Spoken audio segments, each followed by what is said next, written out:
এক ভাই করছেন, আমি জানতে পারি আমার বইয়ের মাসিক হচ্ছে না, অর্থাৎ মাসিক বন্ধ হয়ে গেছে। ইউরিন টেস্ট করিয়ে দেখা গেল যে 47 দিনের গর্ভবতী। তাই আমরা ওষুধ খেয়ে পিরিয়ড হওয়ালাম, বাচ্চাটা নষ্ট হয়ে গেল।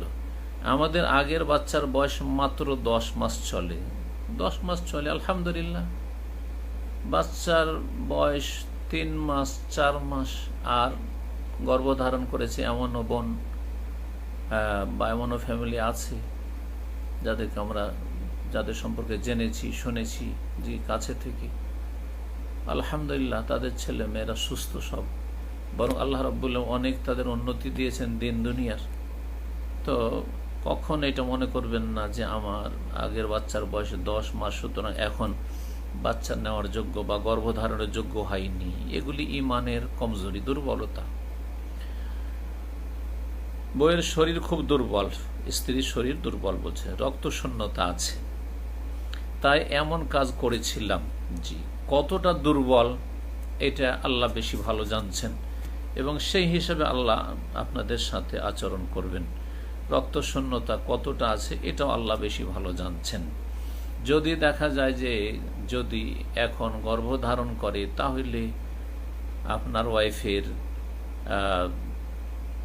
বড় ঝুঁকি রয়েছে, তাহলে সেই ক্ষেত্রে শরীয়তে বৈধতা থাকতে পারে এই রকম সময়ে, মানে প্রথম দিকে যেহেতু 47 দিনে রয়েছে। কিন্তু আপনি শুধু ভয় পাচ্ছেন যে এমনি কমজোর ইত্যাদি, আর সেই জন্য এরকম কাজ করেছেন, তো অবশ্যই গুনাহগার হবেন। এইটা কি অ্যাবর্শনের মতো গুনাহ হয়েছে? গুনাহ তো হয়েছে, গুনাহ হয়েছে যদি শরীয়ত সম্মত ওজর না থাকে। মানে এই গর্ভধারণের কারণে আপনার ওয়াইফের প্রাণনাশের আশঙ্কা রয়েছে বা মারাত্মক অসুস্থ হয়ে যাওয়ার আশঙ্কা রয়েছে, এরকমটা যদি থাকে তাহলে তো ওজর। কিন্তু যদি ওই রকম ওজর না থাকে তাহলে এটা গুনার কাজ হয়েছে। তবে 120 দিনে বা অনেকে তার আগে 70-75 দিনেও বলেছেন, 120 দিনে হাদিস আছে যে রূহ দিয়ে দেওয়া হয়, কিন্তু রূহ দেওয়ার আগেও বেশ এমন একটা আকার ধারণ করে মোটামুটি যে সেই সময় যদি কেউ সেই বাচ্চাটি নষ্ট করে 70-75 দিন পার হওয়ার পরে, সেটাও ছোটো মোটো গুনাহ নয়, কাবিরা গুনাহ। এবং কেন করছে?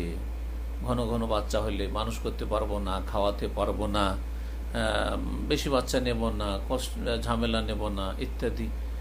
উদ্দেশ্যটা কি? এগুলি দেখার বিষয় রয়েছে, আর ওই হিসাবে গুনাহগার হবে। আর যখন রূহ সঞ্চারিত করে দেওয়া হচ্ছে 120 দিনে, তারপরে যদি বাচ্চা নষ্ট করে তাহলে একজন জীবন্ত মানুষকে খুন করলো। যেমন একজন জীবিত মানুষ দুনিয়ায় চলাফেরা করছে, তাকে খুন করলে যে গুনাহ হয় সেই গুনাহ হবে। তো এই জন্য এই রাস্তা থেকে প্রত্যেক ভাই বোনকে বলবো, প্রত্যেক দম্পতিকে বলবো যে আপনারা এই রাস্তা থেকে বেঁচে থাকবেন, আল্লাহর ভরসা করবেন। আল্লাহ যখন দিয়ে দিয়েছেন, হতে পারে যে এতেই কল্যাণ আছে। যেই বাচ্চাটি আপনি নিতে চাইছেন না, নষ্ট করতে চাইছেন, সেই বাচ্চাটি আপনার সবচেয়ে ভালো হবে। আপনি কি জানেন? কিছু তো জানেন না।